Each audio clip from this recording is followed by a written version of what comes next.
dalam satu majlis ilmu yang dipanggil sebagai kursus pengurusan jenazah. Selawat dan salam ke atas junjungan besar kita Nabi Muhammad sallallahu alaihi wasallam. Berkat baginda lah kita mendapat nikmat iman dan nikmat Islam yang kita pegang hari ini. Mudah-mudahan kita istiqamah di jalannya sehingga di akhirat nanti kita beroleh syafaat Nabi sallallahu alaihi wasallam. Ini semua peserta imam-imam dan Bilal. Masya-Allah kan. Baik tuan-tuan yang dirahmati Allah Taala, yang saya raikan skuad barisan sekretariat daripada SPJM, skuad pengurusan jenazah Malaysia, dan juga sahabat saya daripada Al-Kausar Well Management Wasiah Shop. Terlebih dahulu saya mohon maaf atas kelewatan kerana saya baru saja landing daripada Indonesia. Baru lagi. Flight saya landing pukul 8.10 pagi tadi. Dan jadi biasalah nak menunggu bagasi semua check out. Lepas tu tadi pun sampai masjid ni saya pergi mandi dulu kan. Dah mandi dah tadi kat Indonesia, dekat sana pukul 5 pagi. Tapi rasa nak kena sekali lagi. Jadi alhamdulillah dapat juga kita berjumpa dalam kesempatan yang ada ni. Saya bimbang juga sebab kadang-kadang flight ni di delay dan sebagainya. Tapi adalah plan B, kalau saya tak datang ada lagi orang lain yang boleh backup. Tapi alhamdulillah tidak ada sebarang kelewatan dari segi flight. Pagi ini tuan-tuan, saya difahamkan ini adalah satu program atas nama kursus pemantapan Imam dan Bilal siri yang keempat. Betul ya? Sebelum ni saya dah buat kursus kat sini dah. Pada bulan lepas. Ada tak yang join? Bulan lepas? Tak ada Di sini juga. Tapi melibatkan ramai juga. Saya kira mungkin dalam 60 ataupun 70 orang peserta dalam kalangan lelaki dan perempuan. Yang ni, program ni hanya untuk lelaki saja katanya. Oh, ada juga kat belakang. Okey, baik. Program kita pagi ini tuan-tuan akan terbahagi kepada dua agenda, teori dan praktikal. Dah bagi dah? Saya akan bekalkan buku kecil panduan ringkas untuk panduan ringkas menguruskan pesakit yang nazak dan tindakan awal sejurus berlakunya kematian. Ini benda yang biasa kita buatlah sebelum kita berbicara tentang pengurusan jenazah. Apa yang perlu kita buat pada orang yang sedang nazak? Kita perlu tahu juga kaedah tu. Baik, itu terangkum dalam topik utama kita, iaitu bagaimana berhadapan dengan orang yang sedang nazak. Ini kita tahu orang tengah nazak ni macam mana keadaan dia, apa yang perlu kita buat ikut sunnah Nabi sallallahu alaihi wasallam. Yang kedua, bagaimana berhadapan dengan orang yang baru meninggal dunia. Baru meninggal, kita mesti ada cara kita. Takkan terus angkat masuk dalam bilik air, terus mandi. Walaupun benda tu tak salah, tapi dari segi peraturan dunia kita kena patuhi juga. Yang ketiga, urusan dokumentasi berkaitan pengurusan jenazah. Kita perlu dapatkan surat daftar kematian. Kita perlu dapatkan sijil kematian. Ini semua benda yang terkait dalam urusan kematian. Dan yang keempat, melibatkan rukun pengurusan jenazah. Dan dalam topik yang keempat ini, kita akan bawa ke bahagian praktikal. Rukun pengurusan jenazah ni ada 4, iaitu mandi, kafan lagi, solat dan ke bumi. 4 tu saja. Kita fokus kat situ je. Mana 4 tu, selain daripada tu, dia bukan rukun. Mungkin sunnah, mungkin adat kita. Ada whiteboard ni saya gunalah.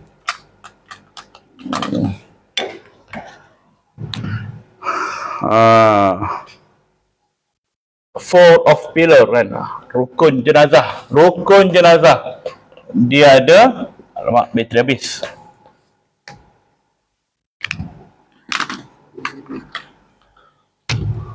Rukun jenazah ada 4. Kena faham ya. 4 ini sahaja yang wajib. Pertama ialah mandi. Kedua ialah kafan. Kafan. Yang ketiga, solat. Dan yang keempat, ke bumi. Ini je keyword dia. Maknanya, selain daripada 4 ini, bukan wajib. Dia termasuk dalam hal sunat ataupun hal adat kita. Okey, baik. Kita bincang rukun yang kecil dalam bab ni pula. Okay, satu persatu nanti kita akan bincang. Okey. Contohlah saya buka satu. Mandi. Berapa rukun mandi? Mandi rukunnya satu saja. Apa dia? Ratakan air ke seluruh badan mayat. Itu saja. Ratakan air kepada seluruh badan mayat. Nanti kita bincang bagaimanakah konsep ratakan ini. Kafan, rukun dia berapa? Siapa tahu? Teka je. Apa yang wajib dalam kafan ni? Kain. Ataupun bahasa mudahnya ialah apa sahaja benda asalkan menutup aurat. Kafan ni tujuannya ialah menutup aurat. Ni je rukun dia. Tutup aurat, selesai. Bermaksud, kalau tak ada kain putih, kita boleh tak pakai kain mayat dengan kain biru? Boleh kan? Bagaimana pula kalau orang tu dia berwasiat, besok kalau abah mati, abah suka warna pink. Kapan kena abah dengan warna pink? Wajib ke tak? Wasiat abah dia tu wajib tak ikut? Wajib kita ikut. Sebab itu wasiat dia, pesanan dia. Tapi dalam hal dia tidak mewasiatkan, tapi kita sahaja nak buat, boleh tak? Harus hukumnya. Kerana hal yang berkaitan dengan sunat, yakni kain putih itu sunat, maka lawannya itu harus. Sehingga ada dalil yang mengharamkannya. Baik. Mandi satu rukun. Kafan satu rukun. Solat berapa rukun? Solat jenazah? 4. Apa dia? 7. Ada jawapan lain? Rukun solat jenazah ada berapa? Kalau rukun solat fardu ada berapa? 13. Rukun solat jenazah? 7. Ada 7 rukun solat jenazah, bermula dengan niat, berdiri tegak, dan ada lagi perkara lain. Kita akan bincang 7 rukun dia. Dan yang keempat, ke bumi. Rukun ke bumi apa dia? Rukun dia apa? Apa benda yang wajib? Dia ada 2. Pertama, wajib hadap kiblat. Mengiring ke kiblat tu wajib. Yang kedua, wajib kita kena kebumikan dia sehingga tidak dapat digali oleh haiwan atau dicium baunya. Tutup aib dia. Maksudnya bahasa mudahnya tutup aib dia. Tutup aib tu ialah merangkumi, kita kena ke bumi kalau boleh dalamnya tu binatang tak boleh hidup dan sukar nak gali. Kalau banjir pun dia tak timbul balik. Itu. Kalau kita kata wajib tanam, orang tanam 2 kaki je, 3 kaki je, datang banjir, habis timbul balik mayat tu, maka itu tidak menepati syarat sah dalam bab ke bumi. Okey, ini saya beritahu secara umum ya. Baik. Kita akan bincang nanti tentang ni secara lebih praktikal. Okey. Bagaimana berhadapan dengan orang yang sedang nazak? Orang tengah nazak ni, pertama, kita kena tahu orang nazak ni dalam keadaan sakaratul maut. Sakaratul maut ni dari segi bahasa apa dia? Sakarat dari segi bahasa apa? Sakarah, ataupun kita panggil sakarat al-maut. Apa maksud sakarat? Bahasanya ialah mabuk. Mabuk. Maut, kematian. Mabuk di ambang kematian. Ini dia. Orang yang mabuk, dia perlu dibimbing. Orang yang mabuk minum arak, dia tak boleh bawa kereta. Dia akan langgar orang, dia akan langgar ni. Baru ni yang dekat puncak alam tu, kan, kes dia tolaknya kekasih dia tu terjun bangunan 23 tingkat kan, jatuh kat tingkat bawah tu. Sebab apa? Mabuk. Mabuk apa? Mabuk dadah. Dia tak boleh fikir secara waras. Orang waras, dia dengar perempuan tunjuk jerit, walaupun tengah marah, dia tak akan tolak juga, dia akan tarik balik. Tapi bila otaknya dah dipengaruhi oleh dadah, dia mabuk. Dia tak boleh tiba pilihan mana betul, mana salah, mana baik, mana salah, mana dosa, mana pahala, hitam putih, semua tak tahu. Orang yang mabuk kematian ini, apakah dia punya kemabukan tu? Tahapnya ialah sampai dia lupa siapa diri dia. Dia lupa siapa keluarga dia. Dan yang lagi dahsyat, dia lupa siapa Tuhannya. Sebab itulah Nabi pesan, lakinu mautakum la ilaha illallah. Talkinkan kepada orang yang hendak mati. Talqin ni maksudnya ajarkan ataupun bimbingkan orang yang hendak mati ini dengan kalimah la ilaha illallah. Itu saja kalimah yang disarankan. La ilaha illallah. Dalam hadis lain, man kana akhiru kalamihi la ilaha illallah dakhalal jannah. Barang siapa di akhir kalamnya, perkataannya mengucap kalimah la ilaha illallah, maka dia masuk ke dalam syurga. Wajib hukumnya masuk syurga. Jadi tidak perlulah kita mengajar yang panjang-panjang macam dalam drama Melayu kita. Asyhadu an la ilaha illallah. Yang heran tengah nazak tu boleh ikut. Asyhadu an la ilaha illallah, kata dia. Tak ajar panjang lagi, dia sambung dah. Wa asyhadu anna Muhammadun Rasulullah. Kadang tu siap makna, aku bersaksi. Ini semua pembongak dalam cerita Melayu kita kan.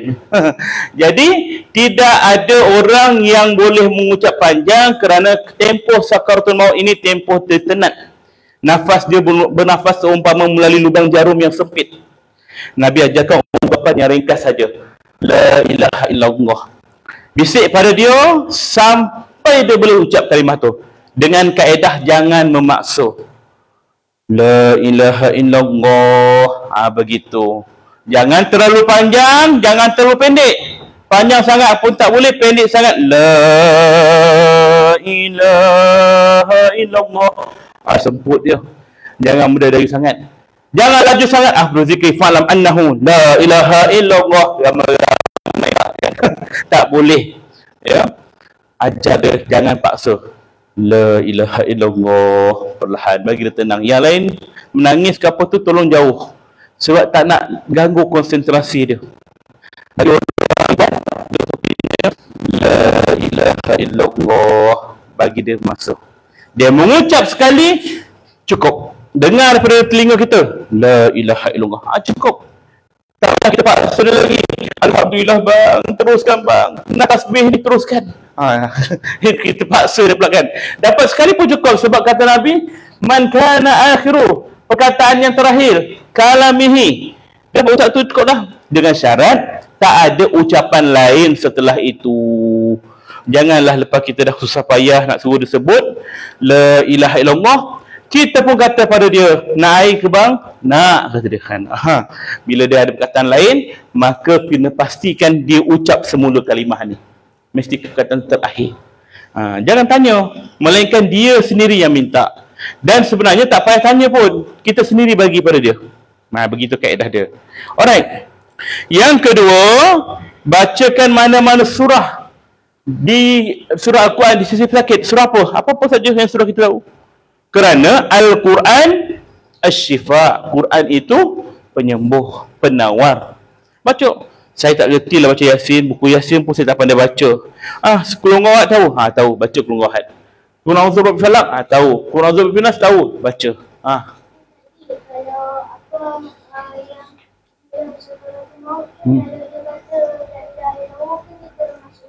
Ya, betul.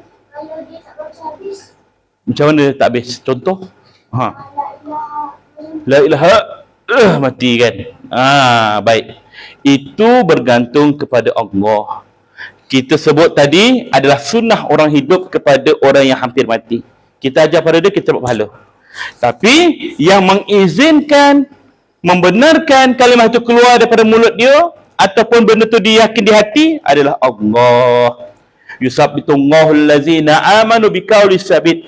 Allah teguhkan ucapan orang beriman dunia wa fil akhirah, wa fid dunya wa fil akhirah, di dunia dan juga di akhirat.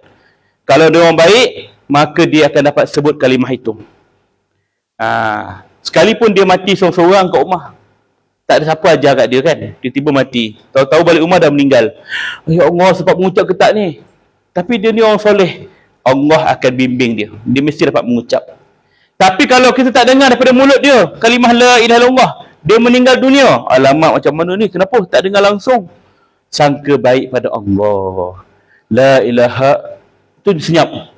Dia tak habis dah disebut tiada Tuhan selain, tentu meninggal. Maka ketika itu tak payah kita debatkan, tak payah kita ulas. Kita hanya fikir sangka baik, insya-Allah disebut, kita je yang tak dengar. Baik, bagus soalan dia. Alright.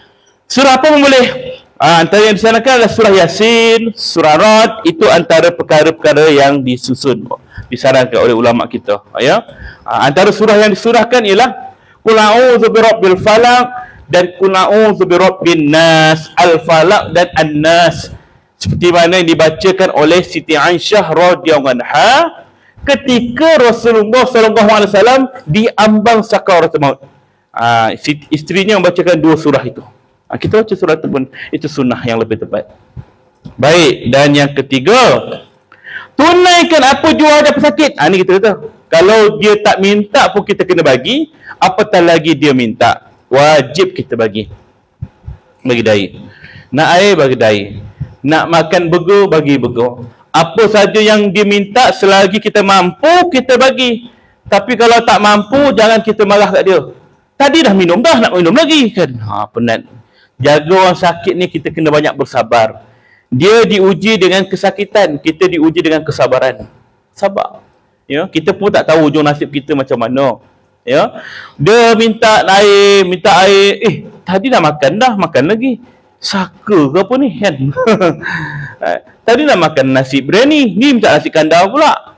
Ni nak minta pula nasi lemak kan. Contohlah kan. Tak kenyang-kenyang kau tua ni kan. Saka apa masuk badan ni kan.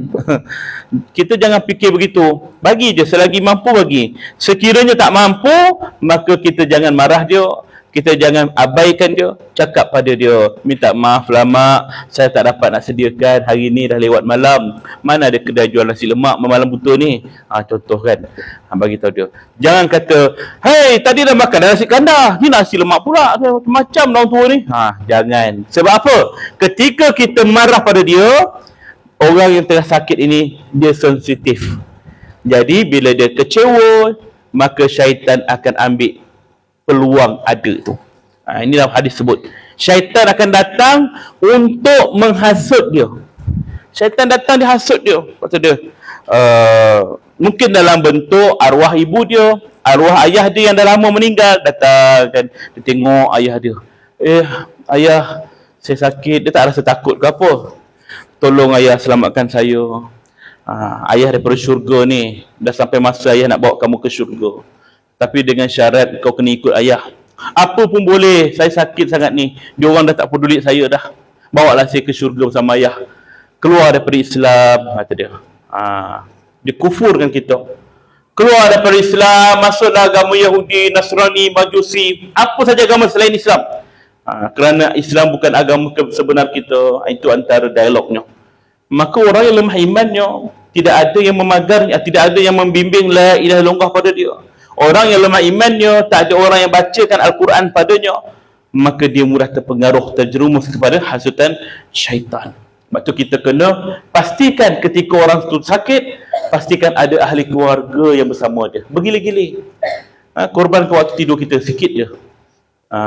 Okey bang, abang tidur dulu bang. Saya berjaga sampai pukul 2 pagi. Nanti kan apa 2 pagi, abang pula ganti saya. Mana bergili-gili? Biarlah apa lama, 3 hari, 4 hari, sebulan, selagi orang tu sakit, selagi itulah kita korbankan sikit waktu kita. Janganlah semua adik itu seorang je ke. Kau je lah, kau tak kerja lagi kan. Abang kakak kau kerja.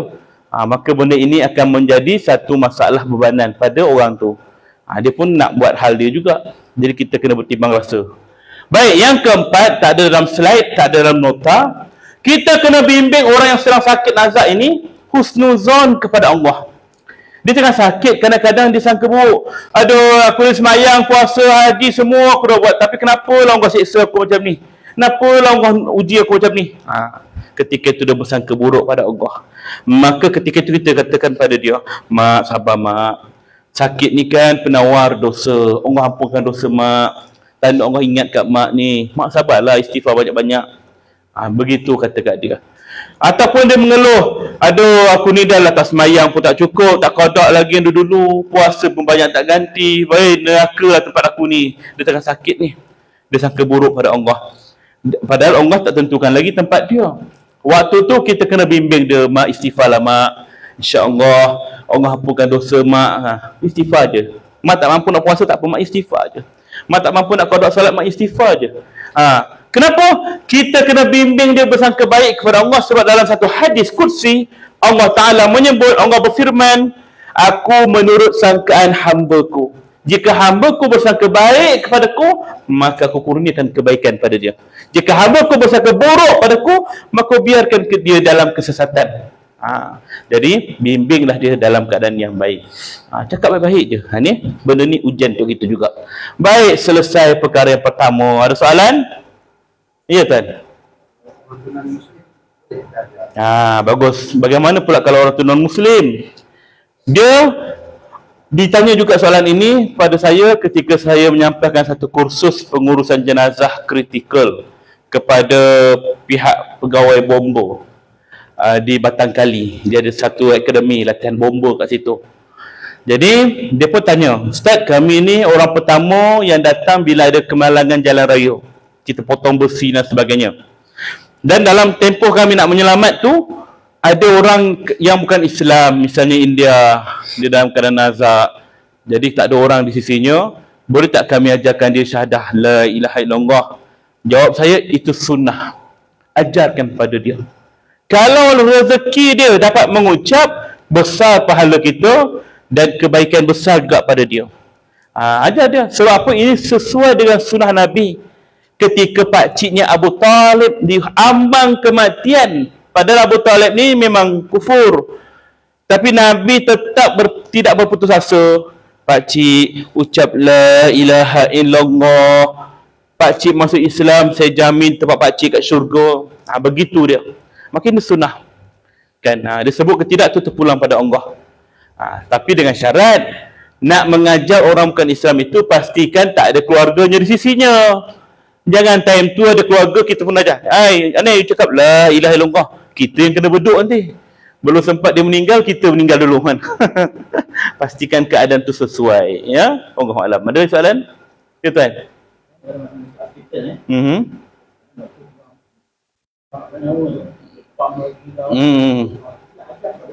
Ya, kita kat luar.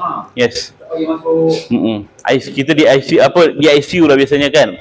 ICU ke CCU ke, ketika itu orang tu tengah nazak, sepatutnya kita bersama dengan dia, tapi doktor nak menyelamatkan dia lagi, maka kita bagi ruang pada doktor.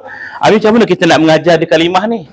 Maka dalam hal ini kita boleh mengajar dia dengan cara hanya sekadar pandangan mata, kita pandang dia, ataupun kita tak nampak dia sekalipun, kita di luar, kita minta pada Allah, ya Allah, sampaikan kalimah la ilaha illallah pada dia, doa pada Allah. Bergantung pada ayat tadi, Yusabbitullahu allazina amanu biqaulis sabit fil hayatid dunya wa fil akhirah. Kalau dia orang beriman, kita tak ajar pun mesti dapat mengucap. Kalau dia orang beriman dan beramal soleh. Jadi kita berdoa lah, ya Allah, terimalah amalan dia, ya Allah, biarlah dia mati dalam keadaan mengucap ya Allah. Begitu. Dan dalam sama kita boleh baca ayat Quran, surah Yasin, An-Nas, Al-Falaq dan sebagainya. Allahu alam.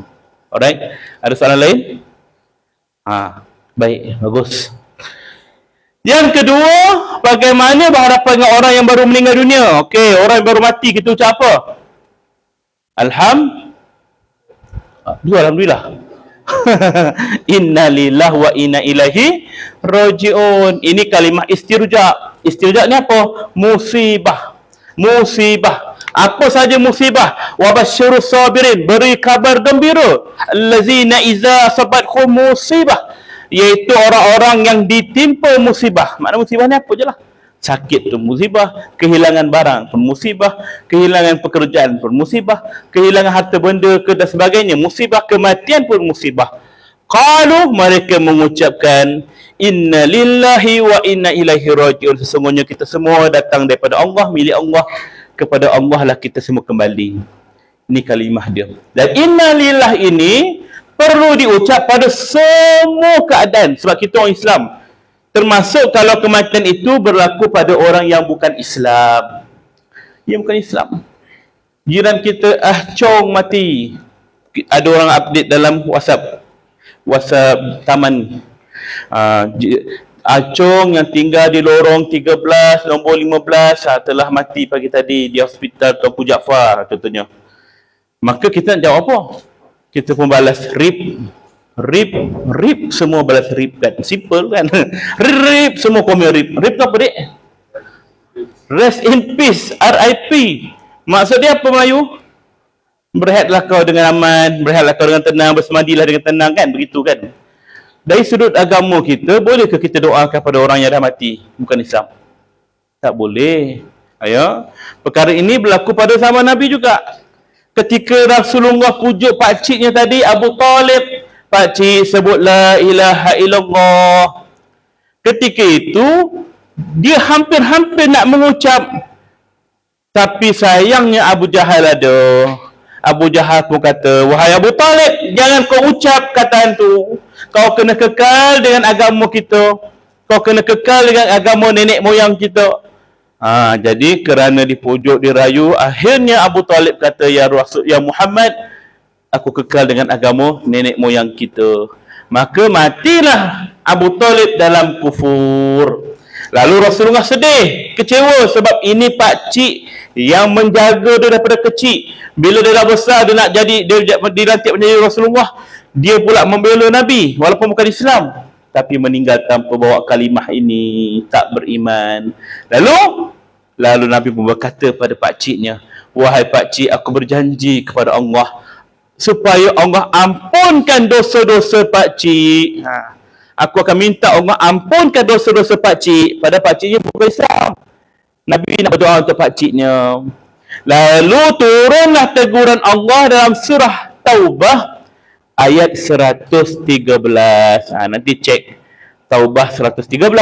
Tidak boleh mana-mana Nabi atau orang beriman mendoakan kepada orang musyrik, sekalipun orang musyrik kaum kerabatnya sendiri. Sesudahnya orang musyrik itu tempatnya di neraka. Musyrik ni orang kafir lah, maka tak boleh. Lalu Nabi pun tak doakan pada pakciknya. Maka kalau ayat tu melarang Nabi, dia bukan hanya larang Nabi, larang kita semua sekali. Maka rest in peace diharamkan untuk kita mengucap pada orang bukan Islam. Maka apa nak ucap? Ucap inna lillah wa inna ilaihi raji'un juga pada kematiannya. Ya. Baik, itulah sunnahnya. Alright. Yang kedua, orang yang baru meninggal tadi, kita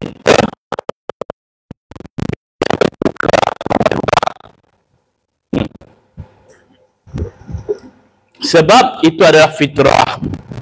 Seseorang yang meninggal dunia, mata dia pandang ke atas, kenapa? Rohnya keluar daripada kaki naik ke dada sampai ke gor-gorah. Ni tengkuk ni. Ini penghujung dia ni. Sampai nyawa kat sini, taubatnya dah tak diterima. Dan keluarlah rohnya melalui ubun-ubun di kepalanya. Kalau kita tengok budak kecil baru lahir tu kan, kepala berdenyut-denyut. Itu ubun dah tu. Kita ni dah kerah dah ni kan. Roh keluar melalui situ, maka matanya akan mengiringi pemegang roh. Maka apabila orang tu mati dalam keadaan mata terbuka, itu fitrah. Tutupkan mata dia. Tutup. Terbuka lagi, ikhtiar supaya tutup juga. Sebagaimana yang berlaku kepada Sayyidina Abu Salamah radhiyallahu meninggal dunia. Matanya terbuka. Sahabat-sahabat pun heran. Apalah Abu Salamah ni mata terbuka? Apa dia buat waktu hidup ni? Kan sampai mata dia jadi begitu. Macam kita lah. Tengok mayat pelik sikit. Kenapa mayat tu kembung sangat perut dia? Tak makan benda yang tak baik kot. Kadang-kadang kita fikir sendiri kan. Jadi begitu Nabi ajar pada kita supaya bersangka baik kepada mayat. Maka Nabi pun masuk ke dalam bilik Abu Salamah. Nabi tutup matanya. Nabi kata pada para sahabat, sesungguhnya orang yang mati itu rohnya keluar melalui kepalanya, maka matanya mengiringi pandangan rohnya, melihat rohnya. Maka itu fitrah. Lalu Nabi tutup mata Abu Salamah. Bagaimana cara kita nak tutup? Ambil minyak. Minyak apa yang ada kat rumah selalu? Minyak masak. Guna minyak masak. Kalau guna minyak masak, jangan guna minyak masak yang dah goreng ikan malam tadi. yang bertakung dalam kuali tu kan. Ambil lah dalam kuali tu ada yang bertakung tu kan. Ambil, naik segedak-segedak tu, kita pun urut kat mata mayat. Bukan tak boleh, boleh. Cuma masalahnya datang kucing jilat mata orang tu kan. Cari yang bersih lah, yang baru. Sikit urut. Apa sahaja minyak yang sesuai. Janganlah guna minyak hitam. Janganlah guna minyak cakapak kan. Tu kobil-kobil mata mayat tu kan. Yang logik ya. Baik, sekiranya dengan kaedah minyak tak jadi juga. Tak jadi. Kita dah urut-urut dah terbuka lagi mata dia, kita kena letakkan pemberat dekat mata dia. Antara kaedahnya ialah letak batu. Batu kecil tu berjalan. Sepah tu kan, kerikil tu. Ambil batu tu, bersihkan, kena confirmkan tu batu. Takut-takut kucing dah keras ke kan. Letak kat mata mayat, cair kan. Lain jadi nanti. Jadi bersihkan, letak. Ingat batu kecil. Janganlah tak jumpa batu, guna bata. Bata pula kan. Tu kat masjid tu tengah buat bangunan kan, minta satu bata kan. Jangan besar sangat, sedikit saja. Atau sekiranya tak jumpa batu, kita guna shilling pun boleh. Shilling 50 sen yang besar tu, letak pemberat. Dan pastikan guna shilling ni jangan terlalu lama. Takut-takut terlupa. Sebab apa terlupa? Kita dah letak duit nak beratkan mata dia. Biasanya orang dah letak duit, dia akan tutup mata muka mayat tu dengan kain. Tiba-tiba WhatsApp masuk, telefon masuk, dia pun jawab call. Ya, abang dah meninggal dah. Jiran datang. Jiran datang nak tengok muka arwah. Diselaknya kain tu, astagfirullah, mata duitan. Habis satu Bandar Seri Putra di Kecoh. Panggil Mastika keluar kan. Mayat matanya keluar duit kan. Jadi alihkan segera sebelum orang datang. Di sementara sahaja. Ya. Sekiranya kaedah guna shilling, guna batu tak berkesan, barulah kita guna kaedah yang lebih praktikal, iaitu guna selotip. Selotip ya, bukan stapler. Dia salah dengar guna stapler yang jenis gun pula tu. Selotip yang kertas ya. Jangan guna double tape. Boleh guna double tape, cuma nak buka nanti tersiat kelopak mata dia. Kan gam dia tu kuat. Selotip kertas ni dia gam dia nipis. Jadi bila kita buat ni, dia tak adalah kuat sangat gam tu melekat kat mata dia. Tarik daripada kelopak mata ni, bawa ke bawah, tutup mata dia. Okey. Biasa di hospital kita guna kaedah begini. Alright. Sekiranya bila kita dah siap mandi ataupun waktu nak mandi, nak buka kelopak dia ni, mata dia terbuka balik, maka ketika nak kafan, tutup dengan kapas saja. Ambil kapas, tutup. Ataupun ambil kain, tutup mata dia. Settle. Ya. Alright. Kemudian yang ketiga, sumbat kapas ke dalam dua lubang hidung dan telinga mayat. Apa tujuan dia? Kita sumbat kapas ke dalam dua lubang hidung, telinga mayat. Untuk mengelakkan mayat bernafas. Betul? Dah mati, tentulah tak bernafas. Untuk mengelakkan haiwan masuk. Haiwan seperti apa? Kucing, anjing. Ya, haiwan. Serangga. Haiwan tu kaki empat je tak? Serangga seperti apa? Lalat, semut, apa-apa je lah binatang kecil, lipas kan. Dan juga untuk mengelakkan cecair itu keluar dalam badan ni, mengalir kan.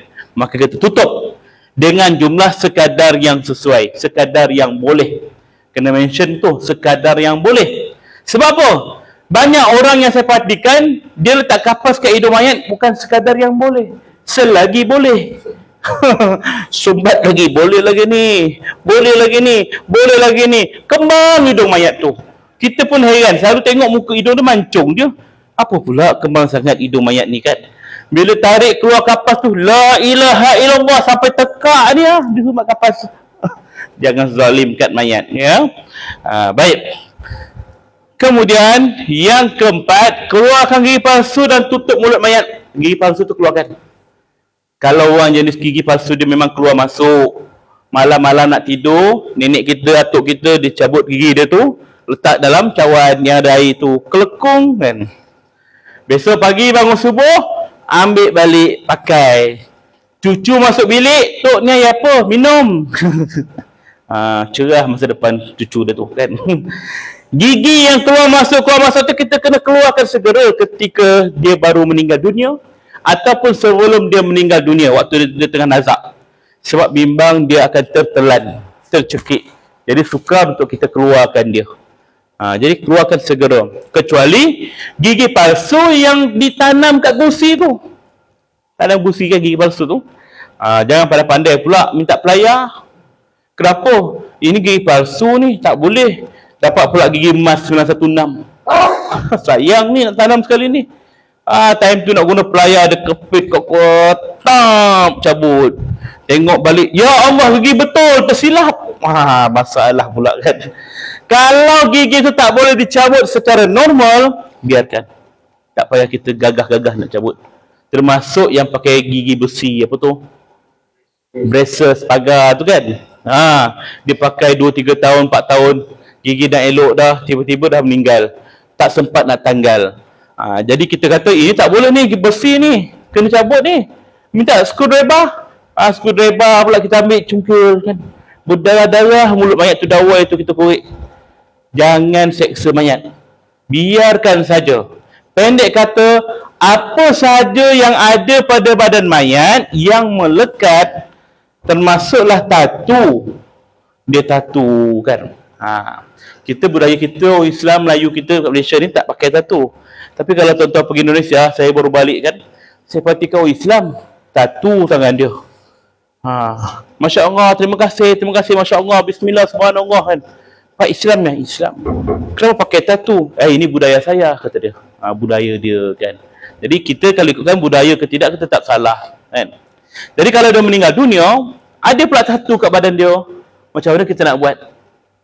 Dapat pula tatu tu tatu yang bertentangan dengan syariat. Semua tatu salah. Tapi ni tatu yang jelas salah. Gambar salib, I love Jesus, misalnya kan. Macam mana ni nak buat? Saya pernah uruskan jenazah. Tangan tulis I love Jesus. Dia baru masuk Islam, kemudian meninggal dunia. Tapi tak sempat nak buang. Jadi dia meninggal dengan I love Jesus, gambar salib.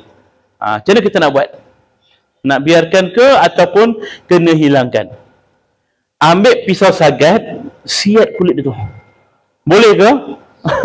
Tak boleh. Jangan buat begitu. Habis macam mana? Ni salib ni, biar je lah. Di luar kemampuan kita. Apa sahaja di luar kemampuan kita tak boleh nak buat, biar. Jangan nak ambil minta berus dawai yang gosok kuali tu. Gahar itu kan. Jangan seksa mayat. Ya. Termasuk kalau rambut dia berwarna. Dia dye rambut dia dengan pewarna yang kita tahu ini tak sah ni. Air tak kena ni.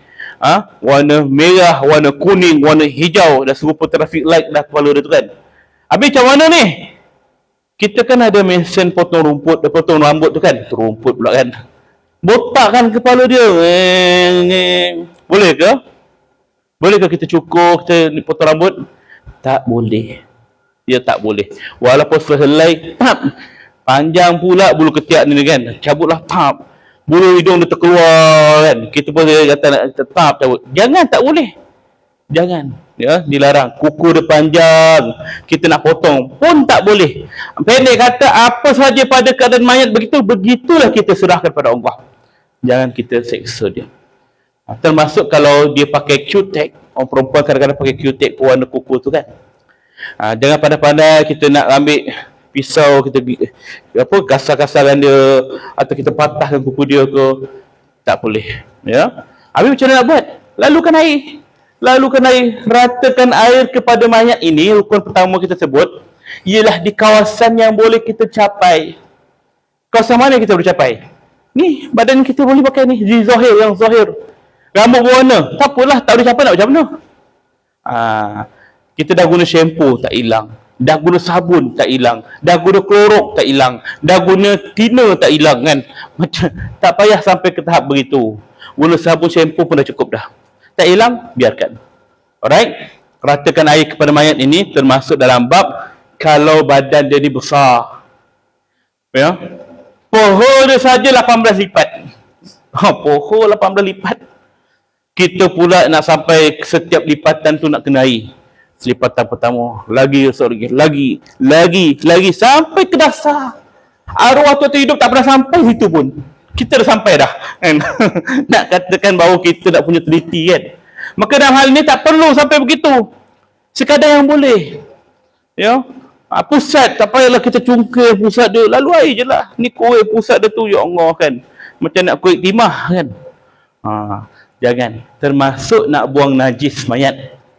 Nak buang najis mayat ni yang disuruh ialah di luar. Ambil kain putih, kita sodok bahagian punggung dia tu, korek ataupun satu ruas daripada jari kita ni, sikit je kita masuk kat celah punggung tu.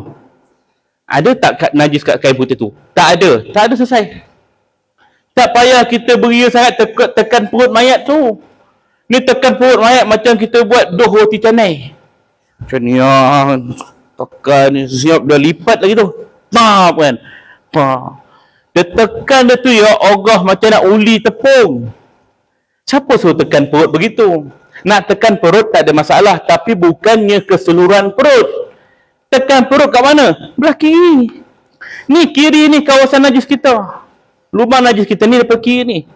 Kanan ni appendix. Kalau kita tengok usus tu bagaimana keadaan dia, belah kanan tu appendix. Belah kiri ni penghujung dia. Pundi kencing, apa semua sebelum dia salur kat bahagian kubul dan dubul kita tadi. Urut perlahan, bukan tekan. Sekadar nak bagi tekanan ataupun nak bagi push di hujung-hujung tu mungkin ada sikit terkeluar. Nak tekan perut macam nak keluarkan usus kan. Banyak lagi ni, banyak lagi ni. Memanglah banyak kau tekan perut dia. Jangan siksa mayat. Ya. Bersihkan dia.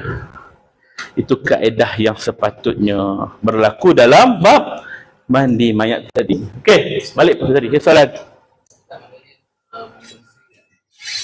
Ada sekadar untuk bersihkan bawah je, tak payah tekan banyak kali kalau ada. Ya, bersihkan selagi mana kita tahu secara logik. Kalau tekan sikit dah keluar, maknanya ada lagi lah tu. Tapi kita tak memaksa dia. Siapa sikit tengok ada najis tak? Oh, ada sikit lagi ni. Siapa sikit sampai bersih. Jangan kita beria sangat tekan. Tapi kalau najis dia tak henti-henti, dah lama dah 10 minit dah ni tak henti ni, maknanya dia ada masalah pada bahagian usus. Maka jangan bahasa, ambil kapas, sumbat. Yang penting menahan daripada kelelehan tu keluar. Begitu kaedah dia. Ya. Jangan kita paksa sebab mandi mayat ni tak perlu lama. Kalau ikut sunnah, berapa minit agak? Berapa lama mandi mayat ni? Ikut sunnah Nabi kata, mandikanlah putriku dengan 3 kali atau 5 kali atau lebih sikit sekiranya kamu perlukan. Apa maksud 3 kali? 5 kali atau lebih sikit? 3 kali, 5 kali itu ialah gayung.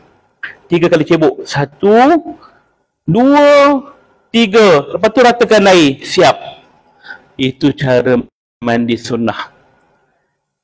Kita bukan 3 kali gayung, 3 tong tu pun tak cukup. Air mengalir lah kan. Kan? Kita mandi mayat bukannya 3 kali, tetap 3 jam kan. 30 minit tu pun dah lama dah. Mandi mayat ini ialah kaedah zon. Zon ni apa? Sangkaan. Macam kita mandi wajib. Kita mandi wajib, pakai shower ke, pakai cebok ke, air tu kita nampak mengalir kat depan. Yang belakang ni kita nampak tak air tu mengalir? Macam mana kita yakin air tu mengalir dan kena bahagian belakang kita? Tak nampak kan? Tengok cermin pun tak apa nampak dengan jelas. Apatah lagi bahagian punggung kita bila kita duduk nak mengalirkan air. Nampak tak? Tak nampak. Habis macam mana kita nak yakin benda tu selesai? Kaedah zon. Kena kot. Kena. Macam tu lah. Dia tak disyaratkan kata kena pastikan betul-betul kena. Tak. Asalkan kita rasa kena, cukuplah. Itu sangkaan. Ya, begitu juga dalam mandi mayat. Tak susah pun. Lepas tu lah saya buat buku pengurusan jenazah mudah sahaja. Mudah. Tak sulit mana pun. Rukun mandi tu. Dia niat. Bagus. Kira rukun ke? Baik. Kita nak mandi jenazah. Kemudian kita dah mandi jenazah, lepas tu dah siap mandi, dah lap, kita kafankan dia. Ni situasi lah saya bagi bayangan. Tengah kafan, tiba-tiba Pak Haji tu kata, astagfirullah, kenapa? Saya lupa niat. Engkau niat tak tadi? Saya ingat Pak Haji niat, saya pun tak niat lah. Engkau niat tak? Tak niat. Semua tak niat. So macam mana ni? Buka balik kain kafan tu, mandikan sekali lagi. Perlu ke begitu? Tak perlu. Sebab itulah ulama tak letakkan niat tu sebagai rukun. Kerana perbuatan kita nak mandikan mayat tu dah dikira niat. Tak perlu lafaz, tak perlu kata nawaitu wusloh ataupun sahaja aku mandikan mayat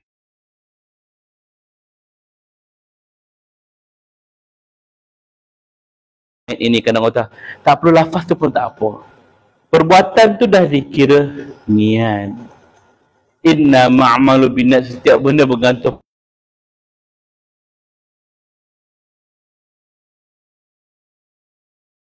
pada niat kita. Mana kita mau nak mandi mayat, itu niat lah.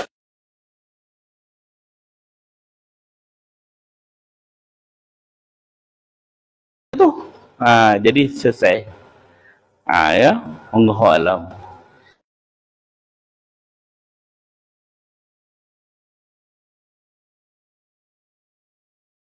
Tak apa, benda ni kalau kita jadikan sebagai satu kursus tudung bawal ataupun kain serban tu. Kain serban tu kan, tarik, ikat dia pada bawah dagu dia ni, naik ke atas macam dalam gambar. Tutup. Namanya ikatan pocong. Hantu pocong kita panggil. Hantu pocong asalnya ialah ikatan pocong. Ikatan tu. Pocong tu ikatan tu. Hantu pocong. Bukit pucung kan perdana. Semua nak pucung kan. Ya, baik. Yang kelima, tukar pak bersih dan mudah ditanggal. Okey, tujuan kita ikat tu ialah mulut dia tadi tu terbuka. Nak tutup dagu ni. Dia grip. Bahkan itu juga satu sunnah. Memang Nabi pun buat begitu pada jenazah-jenazah yang baru meninggal. Baik, tukar pakai mayat pakaian dia. Contohnya dia pakai t-shirt, pakai marker. Mayat ini kalau pakai baju, kita nak bukakan dia, tentulah kena angkat tangan dia. Macam kita lah nak buka jubah ni. Tak boleh saya tegak macam ni, saya nak buka macam mana? Jadi saya kena angkat tangan, baru senang nak keluarkan. Suka untuk kita buka. Sebab itulah dalam keadaan ni saya sebut, tukarkan pakaian dia, baru meninggal buka terus baju dia. Lepas tu gantikan dengan pakaian bersih dan mudah tanggal. Apa dia? Kain batik, kain plekat, asalkan menutup aurat. Pastikan menutup aurat, terutamanya orang perempuan. Orang perempuan ni auratnya lebih besar. Jadi kalaulah kita tutup bahagian depan saja, orang datang nak tengok muka dia. Buka muka nampak rambut. Ni kenapa rambut tak tutup ni? Tak apalah Ustaz, arwah ni free hair, kata. Dulu semua orang kenal rambut dia macam mana.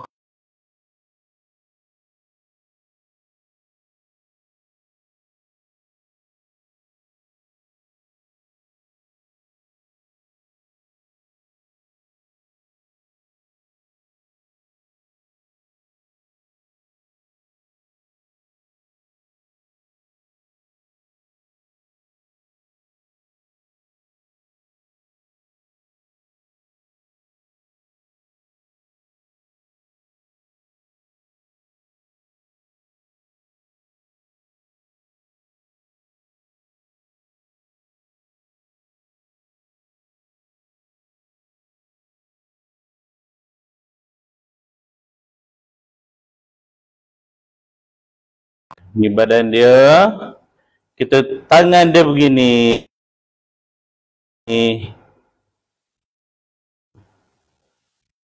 Ikat sini. Alright. Yang kedua, kita ada bahagian untuk dia. Kita ambil macam ni.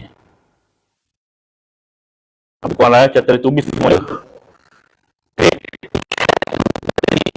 Untuk dia biar rapat. Dan yang ketiga, ikat ikat kaki dia ni. Ikat dia macam mana? Kaki dia begini kan. Okey. Okey, lepas tu yang ni pula. Okey, ikat ni. Supaya kaki dia rapat. Di antara dua ibu jari tu. Supaya dia rapat. 3 ikatan. 1 tangan, 2 lutut, yang ketiga dekat kaki dia tu. 3 ikatan. Supaya mayat tetap tegak dan lurus. Ikatan 3 ini hanya berlaku sebelum mandi dan kafan. Maknanya baru meninggal ikatlah. Waktu kafan tak boleh ikat. Waktu kafan kita ikat tangan dia, kita ikat lutut dia, tak boleh. Sebab apa? Ikatan dalam kain kafan yang di luar tu, yang kita ikat 5 helai tu, 5 utas tu, di dalam kubur kita buka tak? Buka kan? Jadi macam mana kalau kita nak buka ikatan yang 3 dalam ni? Tak boleh sebab dalam kain. Maka menyukarkan kita. Maka ikat pada jenazah tu tidak disunahkan sebenarnya untuk di dalam. Kita buat begini supaya mayat tu tetap lurus sebelum mandi dan kafan. Okey, kena faham situ ya. Alright. Ada soalan? Okey, ya. Situasi kalau Allah meninggal di rumah, jadi apa kita buat tu, jadi tinggal di rumah, contoh dia terbaring atas katil, kita buka baju dulu dengan sebuah. Baik. Kita boleh tahu waktu meninggal ke tidak melalui pernafasan dia, nadi dia kita cek. Memang confirm meninggal, tapi kita tak boleh buat pengesahan, tetap kena pihak autoriti. So sementara nak tunggu pihak polis, ambulans datang, maka kita boleh buka pakaian dia dulu. Tutup aurat dia. Buka pakaian dia, bersihkan najis dia. Kalau dia pakai pampers. Kadang-kadang tak pakai pampers pun kita cek dulu bahagian tu. Sebab bila dia sakit, orang sakit tak tahan sangat dia terkencing. Maka kita kena bersihkan dia, kalau boleh letak kat tilam yang baru, yang alas baru supaya tidak najis dia. Lepas tu, barulah kita buat prosedur-prosedur yang saya sebut tadi. Lelaki tutup dengan kain pekat. Lelaki ke perempuan ke tutup dengan kain pelikat atau kain batik asalkan menutup aurat seluruh badan. Perempuan tak cukup satu kain lah kan? Kena buat banyak. Selagi kalau selai tu dah cukup dah. Contohnya dia tutup mayat tu dengan selai toto kan. Toto tebal kan. Cukuplah selai. Dia tutup mayat tu dengan selai kain langsir yang panjang. Cukuplah tu. Tapi kalau kain batik dia nipis. Perlukan 2-3 helai tambahan. Telekung tengok pada keadaan, kalau dia cukup untuk aurat, okey. Tapi kalau dia masih lagi nampak bentuk badan ataupun nampak aurat dia, maka tak boleh. Dia fokus dia tutup aurat je. Bagi dalam, sebuah dalam,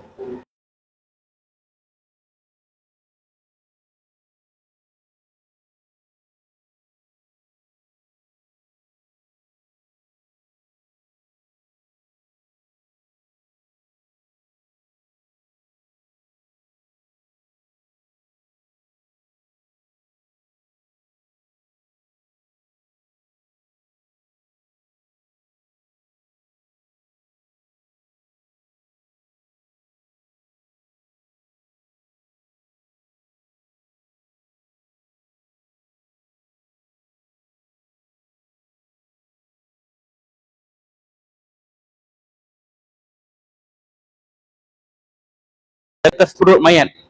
Apa benda serana berat? Contohnya gunting, logam. Sebab apa? Perut mayat ini dia akan mudah kembung. Ambil gunting besi lah. Contohnya dia berat kan. Letak atas perut mayat. Kenapa ni? Perut mayat ni kembung, jadi dia tahan sikit pemberat. Tak guna gunting pun tak apa. Apa jenis logam pun boleh. Asalkan yang logik. Contohnya ni pun berat kat ni. Kan kalau dia ringan sikit boleh letak. Nak letak apa lagi? Nak letak remote aircon pun boleh. Nak letak air mineral 1 botol boleh. Apa saja boleh. Kecuali jangan letak ayat Quran. Kadang-kadang orang letak Quran kat atas badan mayat tu. Buku Yasin. Tak boleh, bukan tempat dia. Letak kat badan ke, letak kat tepi kepala ke, tak boleh. Bukan tempatnya begitu. Ya. Baik. Okey, perut mayat. Dan yang ke-8. Quran memang tak boleh letak sebelah mayat. Tak boleh. Sebab Quran tu tempat yang mulia. Kecuali kita nak baca, letak dalam bekas kan, letak kat tepi, jadi orang tahu mana nak capai Quran atau Yasin. Tujuan kita ialah letak tepi supaya orang senang nak baca. Bukannya kita letak tepi sebab nak dapatkan keberkatan ke apa ke, tak boleh. Letakkan sebelah batal mayat ataupun tak boleh. Sebab bukan tempat dia ayat Quran kat situ. Okey. Alright. Yang ke-8, gunakan wangi-wangian untuk tutup bau mayat. Apa dia? Kalau dulu orang bakar kebunyan. Supaya apa? Bau mayat ini orang tak tercium. Maka kita tutup aib badan dia. Bau sekarang ni mungkin dah tak ada dah. Jarang kita nampak kebunyan. Asap tu. Arab tu kan. Pun boleh. Ataupun dia pakaian. Ataupun dia gantung kat dinding 5 minit sekali. MBPU kan contohnya kan. Ataupun dia guna daun pandan. Racik-racik daun pandan tabur atas perut mayat. Pun boleh. Asalkan menutup bau mayat. Itulah sunnahnya. Wallahualam. Ada soalan? Ada? Baik. Okey tuan-tuan. Ada ni ke rehat ke apa lagi? Ada jamuan? Okey baik. Kita selepas ni kita rehat sekejap. Mungkin dalam 10-15 minit.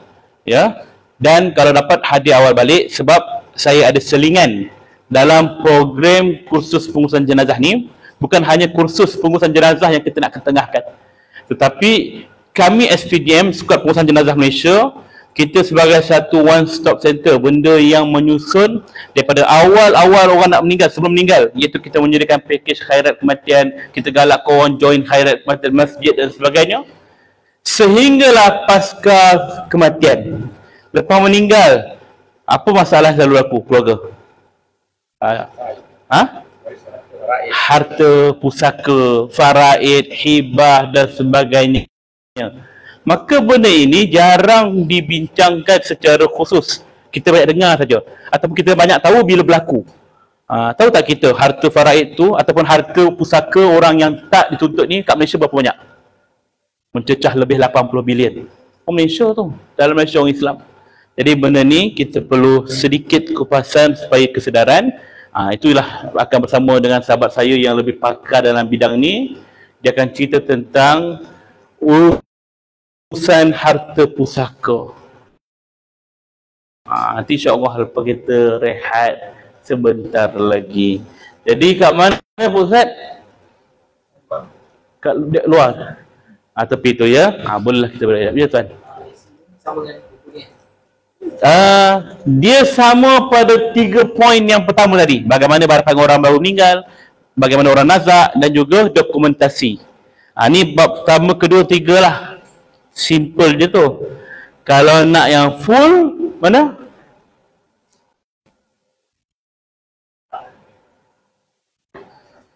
Oh, ada bawah ni. Yang full begini, ada warna.